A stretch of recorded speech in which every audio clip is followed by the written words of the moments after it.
नहीं करते। पर वाह रे, धन्य है विधाता। मैं इसलिए तो कहता हूं कि गांव में अनुभव की कमी के कारण संघर्ष होता है, विवाद होता है। और यदि गांव वाले लोग बूढ़ों बुजुर्गों के अगर अनुभव को स्वीकार कर ले तो निश्चित है कि वो गांव का विवाद संवाद में बदल जाए। लेकिन बशर्ते वो गांव के वृद्धों के पुराने अनुभव को स्वीकार कर लें, सुन तो लेवें। आज समस्या ये है कि बूढ़ों की कोई सुनना ही नहीं चाहता है। आज बूढ़ों की कोई सुनना नहीं चाहता है। एक सज्जन कहने लगे हमसे, महाराज जी हमारे यहाँ घर में बूढ़ा तो है लेकिन दिमाग ठीक नहीं है, तो क्या करें? हमने कहा पड़ोस में बूढ़ा है, गांव में बूढ़ा है, पूरे गांव में एक आध बूढ़ा तो कोई दिमाग रखता हो कि सभी बूढ़े पागल हो गए गांव के? फालतू की बात क्यों करते हो कि पूरे तेरे घर का बूढ़ा पागल है, गांव भर के बूढ़े सब पागल हैं। हमने कहा तुम ही होशियार, फट फालतू की बात करता है। मेरा मतलब यह है कि बूढ़ों के अनुभव को स्वीकार करो, सीधी सी बात यह है। बूढ़ों के अनुभव को स्वीकार करो, बूढ़ों का सम्मान करो, उनका आदर करो। श्रृंगवेरपुर में एक सामान्य बूढ़ा था। ऐसा नहीं है कि निषाद राज का बाप था, वो गोहराज निषाद का चाचा था, गोहराज निषाद का काका था, गोहराज निषाद का फूफा था, जीजा था, ऐसा कुछ नहीं। वो गांव का ही बूढ़ा था, श्रृंगवेरपुर का सामान्य साधारण व्यक्ति।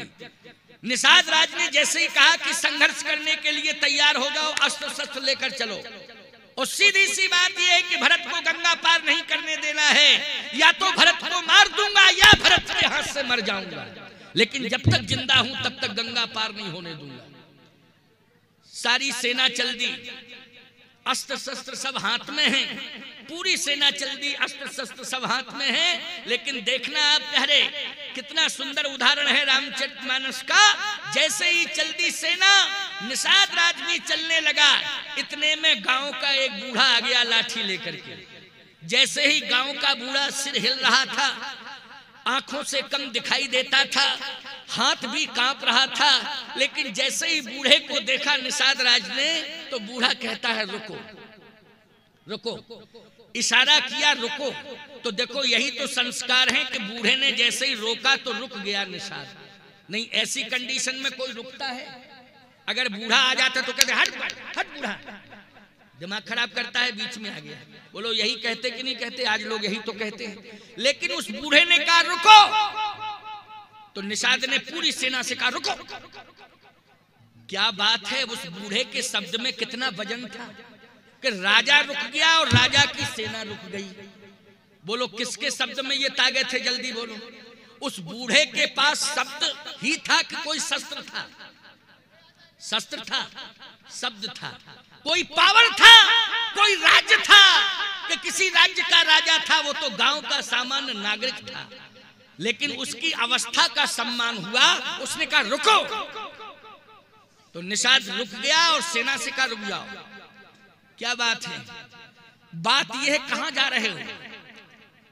कहे भरत से लड़ने के लिए जा रहे हैं, संघर्ष करने। कहा नहीं। क्यों जा रहे हो भरत से लड़ने के लिए? इसलिए जा रहा हूं कि भरत राम से युद्ध करने जा रहे हैं, तो पहले निषाद से युद्ध करना पड़ेगा, तब राम तक पहुंचेंगे।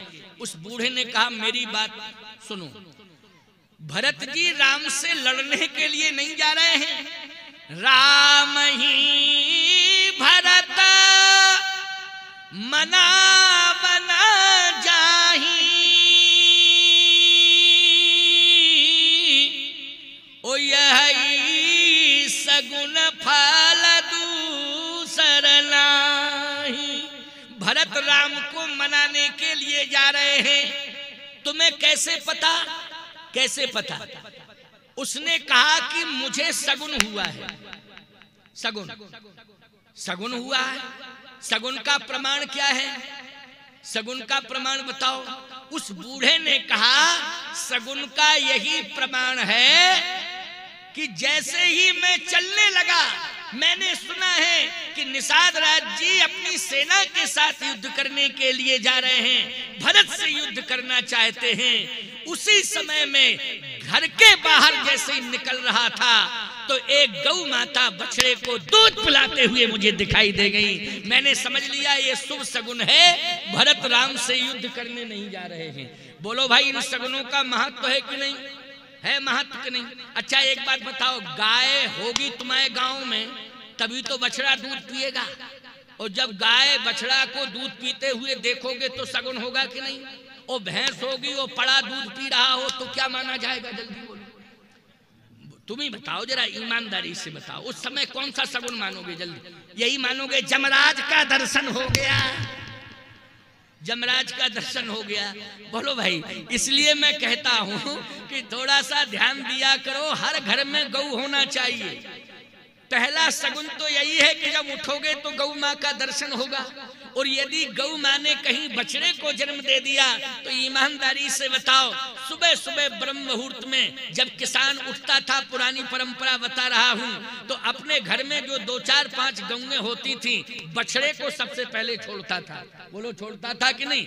याद रखो, वो पुरानी बातें मैं बता रहा हूँ। हर घर में 2 4 10 गौएं हुआ करती थी, और जब सुबह तुम उठते थे तो सबसे पहले घर का बूढ़ा, बोलो, बछड़े को छोड़ता था कि नहीं छोड़ता था? और बछड़े को छोड़ा और सीधा वो गाय के पास पहुंचा। बोलो, ब्रह्म मुहूर्त में सगुन हुआ कि नहीं हुआ? और पूरा दिन अच्छा निकल जाता था। बोलो, निकल जाता था पूरा दिन अच्छा कि नहीं? और अब कंडीशन बदल गई पूरी।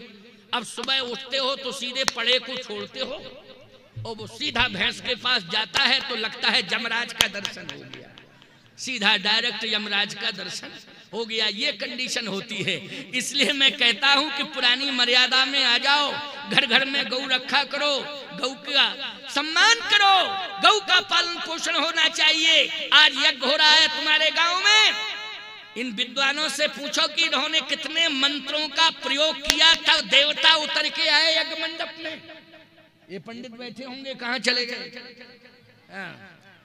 ये भी सब पंडित ही। यज्ञशाला में कितना इन्होंने प्रयास किया है, कितने मंत्रों का सहारा लिया है, तब देवता उतर के यज्ञ मंडप में आए।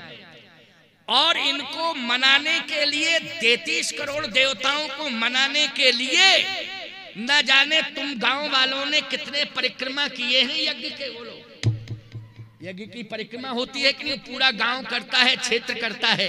ये परिक्रमा का मतलब क्या है? यज्ञ का सम्मान करना। इसका मतलब है यज्ञ मंडप में बैठे हुए देवताओं की तुम सबने परिक्रमा की है। तुमने 33 करोड़ देवताओं को प्रसन्न करने के लिए न जाने कितने चक्कर काटे यज्ञ के। लेकिन प्यारे, ये तो तुम्हें समय बताएगा कि कितनी कृपा तुम्हारे ऊपर इन देवताओं ने की है। संतुष्ट हो गए होंगे, भगवान की कृपा है, हो गए होंगे। लेकिन मैं गारंटी के साथ कहता हूं, शायद कोई ना कोई देवता असंतुष्ट हो गया हो, लेकिन समूचे देवताओं को यदि संतुष्ट करना है तो गाय के रोम रोम में देवताओं का वास है। इसलिए एक गौ माँ की ही सेवा कर लिया करो, 33 करोड़ देवता अपने आप प्रसन्न हो जाएंगे। केवल एक गौ माँ को प्रसन्न करना है। एक ही साधे सब सदें, सब साधे सब जाए। एक गौ माँ को अगर तुमने प्रसन्न कर लिया तो रोम रोम में देवताओं का वास है, अपने आप 33 करोड़ देवता प्रसन्न हो जाएंगे। इसलिए मैं कहता हूं, यज्ञ करो, देवताओं की परिक्रमा करो, देवी देवताओं के मंदिर में जाओ, लेकिन प्यारे एक गौ माँ की सेवा जरूर कर लो। एक गौ माँ की सेवा जरूर करो, जीवन धन धन हो जाएगा। तो आज वो बूढ़ा कहता है कि जैसे ही मैं निकला, चीत्कार क्रंदन जैसी आवाजें सुनाई दे रही थी, मारो मारो मारो मारो, ये आवाज सुनाई दे रही थी। तो मेरे कानों में जब ये संघर्ष की आवाज सुनाई दी तो मैं घर से बाहर निकला, और जैसे ही निकला तो सगुन दिखाई दिया कि एक गऊ अपने बछड़े को दूध पिला रही है। गऊ अपने बछड़े को दूध पिला रही है, ये सगुन हुआ। फिर क्या हुआ? कहा, बात समझ में आ गई कि अब भरत राम से लड़ने नहीं जा रहे हैं। राम ही भरत मनावन जाही, यही सगुन फल दूसर नहीं। यही सगुन का फल है, इसलिए भरत से विवाद मत करो। फिर क्या करें? कहा, भरत से संवाद करो।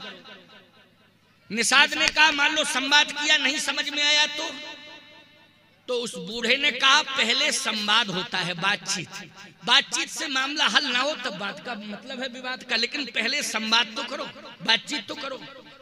निषाद ने कहा अपनी सेना से रुक जाओ, पहले हम बात करेंगे, पहले हम संवाद करेंगे, रुक जाओ। सब रुक गए। अच्छा ईमानदारी से बताओ, उस बूढ़े के अनुभव ने और गौ माता की कृपा ने संघर्ष रोक दिया कि नहीं रोक दिया? अगर गाय सामने ना आती और बूढ़ा ना देखता और ना जाता हिम्मत जुटा के तो बहुत बड़ी हानि हो जाती कि नहीं हो जाती? इसलिए मैं कहता हूं गांव की गौ का सम्मान करो और गांव के बूढ़ों का सम्मान करो। मैं दावे के साथ कहता हूं कि तुम्हारा गांव राम राज्य में बदल जाएगा, तुम्हारे गांव में राम राज्य आ जाएगा। इतना करने की जरूरत है, करके तो देखो, करके तो देखो, मेरी बात मान के तो देखो कितना बड़ा परिवर्तन हो।